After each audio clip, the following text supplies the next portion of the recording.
નમસ્કાર મિત્રો, શિક્ષણ શાખાની તમામ સ્પર્ધાત્મક પરીક્ષાઓ માટે ઉપયોગી વિડીયો ભાગ 2માં તમારું હાર્દિક સ્વાગત છે।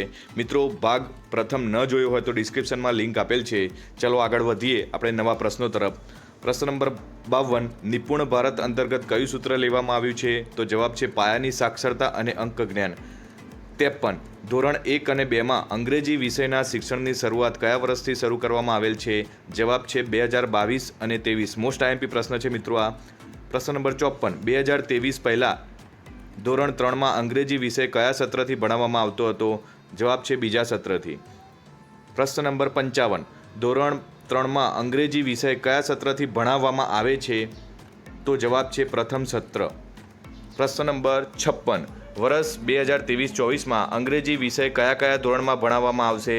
જવાબ છે ધોરણ 1થી 8માં। 57 નંબર, ધોરણ 3માં ગુજરાતી અને ગણિતના સાપ્તાહિક તાસ કેટલા રાખશો? જવાબ છે 12, જેમાં પ્રથમ અને દ્વિતીય સત્રના બંને ભેગા થઈને। પ્રશ્ન નંબર 58, પર્યાવરણમાં કુલ કેટલા તાસ પ્રથમ અને દ્વિતીય સત્રના રાખશો? જવાબ આવશે 10।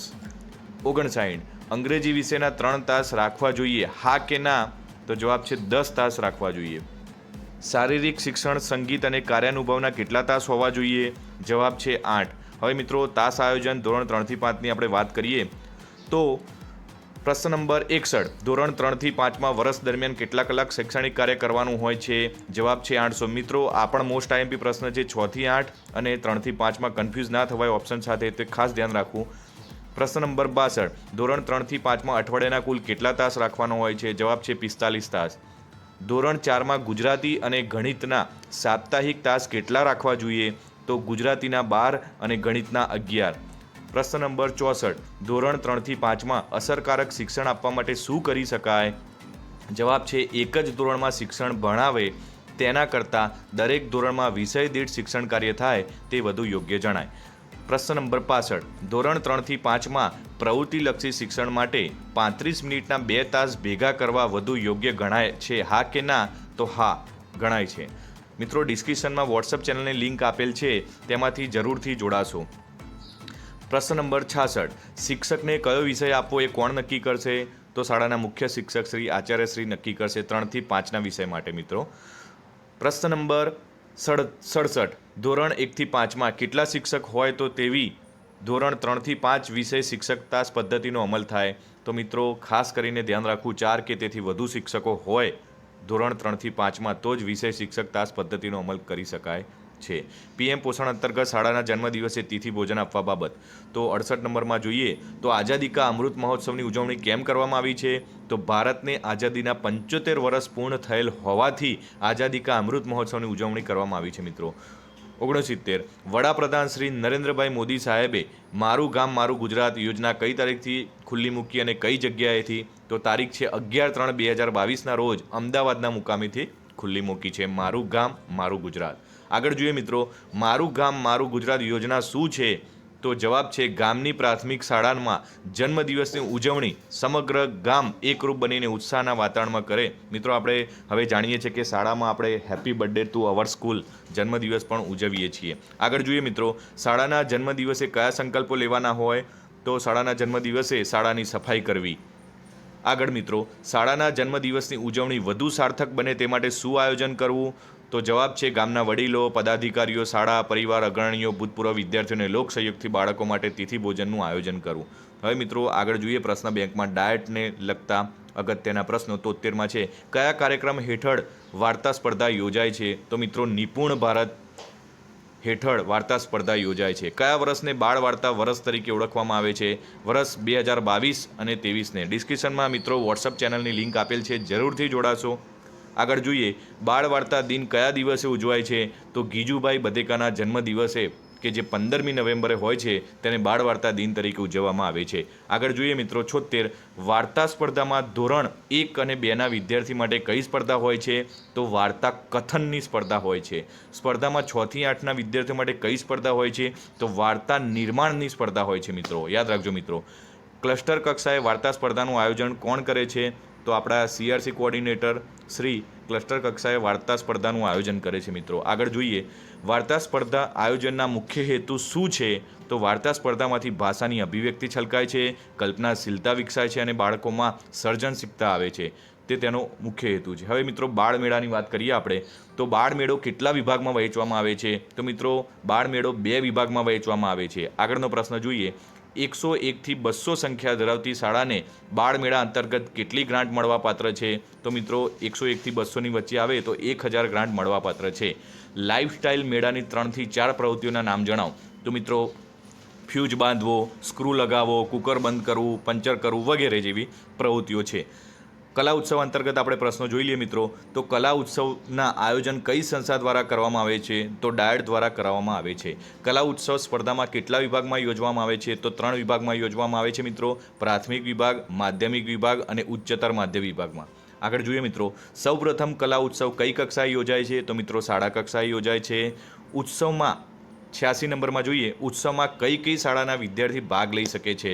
તો મિત્રો સરકારી ગ્રાન્ટેડ અને ખાનગી શાળા, આશ્રમ શાળા, નિવાસી શાળા અને કેજીવીવી કસ્તુરબા બાલિકા તો તમામ શાળામાં આ જે કલા ઉત્સવ હોય છે તે બાળકો ભાગ લઈ શકે છે. મિત્રો ફરીથી એકવાર કહું છું કે ડિસ્ક્રિપ્શનમાં વોટ્સઅપ ચેનલની લિંક આપેલ છે ત્યાંથી જરૂર જોડાશો. આપણે શિક્ષણ શાખાની તમામ આવનારી પરીક્ષા CRC, BRC, કેળવણી નિરીક્ષક, બાળકો માટેની NMMSની પરીક્ષા, PSCની પરીક્ષા તેમજ જવાહર નવોદય અને ધોરણ 9ની લેવામાં આવતી SSCની પરીક્ષા, NTSCની પરીક્ષા તમામ પરીક્ષાના વિડીયો આ ચેનલ ઉપર જરૂરથી મૂકવામાં આવશે. તો આ ચેનલને સબસ્ક્રાઈબ કરવાનું ભૂલશો નહીં અને બેલ નોટિફિકેશન મિત્રો ઓન જરૂરથી રાખજો.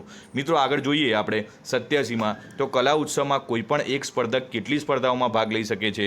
તો મિત્રો એક જ સ્પર્ધામાં ભાગ લઈ શકે છે. 88માં જોઈએ તો કલા ઉત્સવ સ્પર્ધામાં કોનો નિર્ણય આખરી ગણાશે? તો મિત્રો જે નિર્ણાયક હોય તેનો જ જે આખરી નિર્ણય હોય એ માન્ય ગણાવવામાં આવશે. હવે વિજ્ઞાન મેળાને અંતર્ગત આપણે કેટલાક પ્રશ્નો જોઈ લઈએ મિત્રો તો ગણિત વિજ્ઞાન પ્રદર્શનની માર્ગદર્શિકા કઈ સંસ્થા તરફથી મોકલવામાં આવે છે? તો NCERT ન્યૂ દિલ્હી તરફથી મોકલવામાં આવી છે. ગણિત વિજ્ઞાન પ્રદર્શનમાં કુલ કેટલા વિભાગમાં યોજાય છે? તો મિત્રો 5 વિભાગમાં યોજાય છે. ગણિત વિજ્ઞાન પ્રદર્શનમાં વિદ્યાર્થીને સર્જનાત્મક કલ્પના શક્તિના કેટલા ગુણ આપવામાં આવે છે? તો મિત્રો 20 ગુણ આપવામાં આવે છે. ગણિત પ્રદર્શનનું મોડલ કેવું હોવું જોઈએ? તો હંમેશા યાદ રાખવું મિત્રો કે ગણિત પ્રદર્શનનું મોડલ હંમેશા વર્કિંગ હોય તો જ એના માર્ક આપણે કૃતિ પ્રમાણે ઓફિશિયલ ગણતરીમાં લઈ શકીએ છીએ પરિપત્ર પ્રમાણે.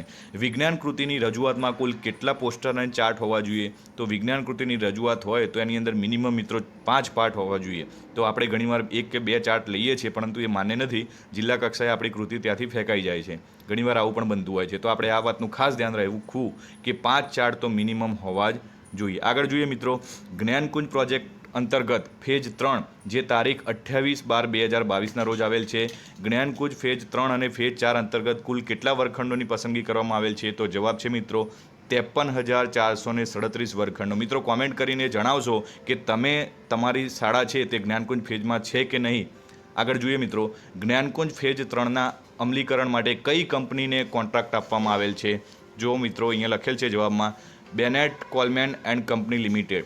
આગળ 96માં જ્ઞાનકુંજ પ્રોજેક્ટ અંતર્ગત કયા ધોરણના વર્ગખંડ આવરી લેવામાં આવે છે? તો મિત્રો ધોરણ 5થી 8 વર્ગખંડો આવરી લેવામાં આવે છે.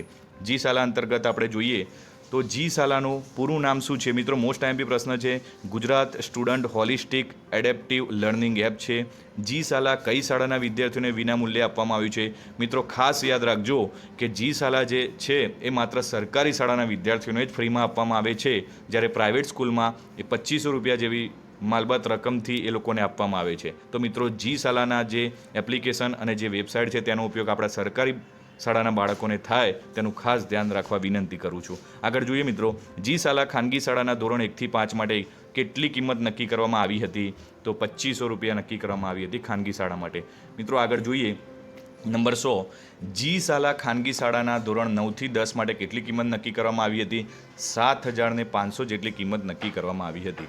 જી શાળા ખાનગી શાળાના વિદ્યાર્થીઓ માટે પ્રારંભિક વળતર કેટલું રાખવામાં આવ્યું છે? 80%. જી શાળા એપમાં કઈ સુવિધાઓ આપવામાં આવી છે? તો 2D વિડીયો, 3D વિડીયો, સંદર્ભ પૂરક સામગ્રી, ઈ બુક, હોમવર્ક મોડ્યુલ, પ્રગતિમાપન ડેશબોર્ડ વગેરે જેવી સુવિધાઓ આ જી શાળા એપ્લિકેશનમાં આપવામાં આવી છે. મિત્રો આગળ જોઈએ જી શાળા એપ ઈ કન્ટેન્ટ શાના આધારિત છે? તો જવાબ છે અધ્યયન નિષ્પત્તિ આધારિત છે. મિત્રો આગળ જોઈએ જી શાળા વિદ્યાર્થી રજિસ્ટ્રેશન માટે કયો અંક ફરજિયાત છે? તો 18 અંકનો વિદ્યાર્થી જે યુનિક આઈડી છે, યુઆઈડી આપણે જાણીએ છીએ મિત્રો યુડાયસમાં, તો એ 18 અંકનો યુડાયસ એ ફરજિયાત છે રજિસ્ટ્રેશન માટે. જી શાલા શિક્ષક રજિસ્ટર માટે કયો અંક ફરજિયાત છે? જે ટીચરનો 8 અંકનો છે તે ફરજિયાત છે. વર્ષ 2022-23માં ધોરણ 12ની પરીક્ષા આપેલ વિદ્યાર્થીઓએ જીની તૈયારી માટેના ઓનલાઈન ક્લાસમાં સ્વૈચ્છિક રીતે જોડાવા ઈચ્છુક વિદ્યાર્થીઓને જી શાળા મારફત આમંત્રણ કરેલ રજિસ્ટર બાબત 31/3/2023. મિત્રો આ જાણવા યોગ્ય માહિતી છે એટલે અહીં મૂકેલી છે. 106માં જોઈએ, જી શાળા અંતર્ગત ઉપલબ્ધ ઈ કન્ટેન્ટમાં નવા અદ્યતન ગેમ ઈ ફિલ્ડ કોન્ટેન્ટ ઉમેરવા માટે તેમજ રાજ્યના વિદ્યાર્થીઓને જી અને નીટની પરીક્ષાની તૈયારી માટે પર્યાપ્ત તકો પૂરી પાડવા માટે કઈ કંપની સાથે 29/10/2022ના રોજ સમજૂતી કરાર કરવામાં આવ્યો છે? તો મિત્રો જવાબ છે ગુજરાત એજ્યુકેશનલ ટેકનોલોજી લિમિટેડ દ્વારા MS Edufun technology and private limited દ્વારા કરાર કરવામાં આવ્યો છે. આગળ જોઈએ મિત્રો, જી શાલા એપ મારફત જીની તૈયારી માટેના નિઃશુલ્ક ઓનલાઈન ક્લાસમાં કયા વિદ્યાર્થીઓના તેમજ કયા પ્રવાહના વિદ્યાર્થીઓ લાભ લઈ શકે છે? તો ધોરણ 12ના વિજ્ઞાન પ્રવાહના મિત્રો લાભ લઈ શકે છે. આગળ જોઈએ તો વર્ષ 2022-23માં ધોરણ 10 અને 11ની પરીક્ષા આપેલ જી અને નીટની તૈયારી કરતા માટેના ઓનલાઈન ક્લાસમાં સ્વૈચ્છિક રીતે જોડાવા ઈચ્છુક વિદ્યાર્થીઓને જી શાલા મારફત આમંત્રિત કરાયેલા હતા અને રજિસ્ટર બાબત આમંત્રણ કરવામાં આવ્યું હતું તે 31/3/2023ના રોજ. મિત્રો 108માં જોઈએ, જી શાલા અંતર્ગત 2022-23માં કયા ધોરણમાં અભ્યાસ કરતા વિદ્યાર્થીઓ જી અને નીટની તૈયારી માટે ઓનલાઈન ક્લાસ શરૂ કરવામાં આવ્યા હતા? તો ધોરણ 10 અને ધોરણ 11ની પરીક્ષા આપનાર વિદ્યાર્થીઓ માટે.